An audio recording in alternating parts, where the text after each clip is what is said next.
you po yan.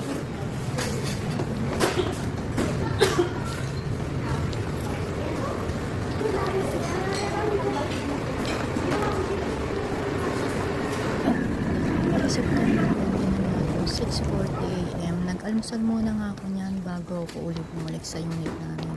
Hindi ko na nga napakita sa inyo yung pagpasok ko kanina kasi nga nagmamadali ako. Sobrang traffic kasi nung kanina. Pasok pa nga lang tayo na traffic na tayo dahil meron nga nagpapanran yun banda doon sa C6. Kaya nga natagalan tayo kasi nga one way lang. Yung kabilang way doon nga sila nagpapalaro. At ito na nga, pumunta na nga ako dito sa unit namin. Bali, ito na nga pala yung unang errands natin.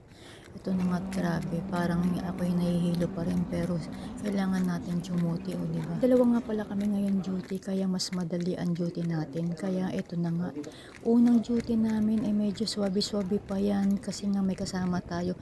Ewan ko ba kung bakit ganun, no? Kung kailan may kasama kayo medyo okay pa yung duty mo. Itong pagkaalis niya, grabe, ang toxic ko talaga.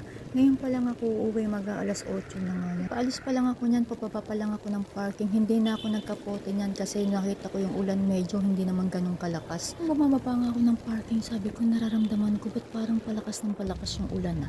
At ito na nga, tumabi na nga ako niyan, sabi ko kasi magkakabit lang ako ng kapote. Ganito na lang muna, paalam.